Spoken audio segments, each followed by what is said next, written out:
We begin our 6 o'clock hour with the newly sworn in Arizona Governor Katie Hobbs. She's laying out her ideas for her time in office and making plans to address several key issues for Arizonans. Good evening and thanks so much for joining us. For 12 News at 6, I'm Tram Mai. I'm Jonathan McCall. One of the issues is a cap on school spending, and Governor Hobbs is treating it as a top priority.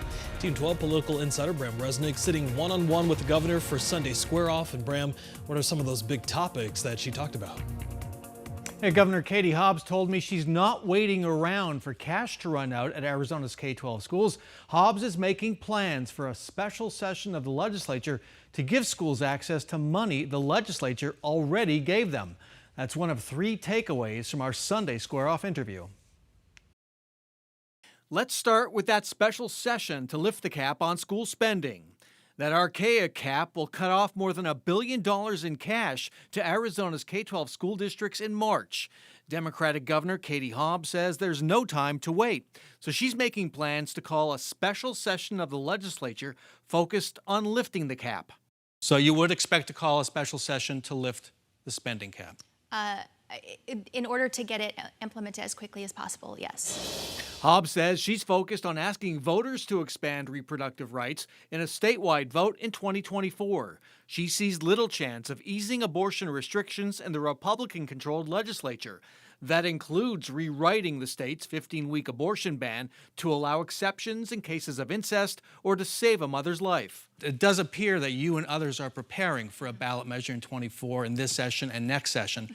Why is that the only way to settle this? Well, maybe you're doing different math than I am, but I don't see a path forward in this legislature to roll back restrictions that are in place right now. And finally, can they really get along to do things for Arizona? Hobbs and other speakers at her inauguration urged bipartisanship. For the first time in almost 15 years, Arizona will see divided government at the state capitol. The Democratic governor met a few weeks ago with Republican legislative leaders Warren Peterson and Ben Toma. Hobbs said it went well, but if the relationship goes south, Hobbs has an answer: veto Republican bills. They're well aware of what it means that I hold the bill signing pen or the veto stamp in my hand, and that we're going to have to work together to get some of our priorities across the finish line.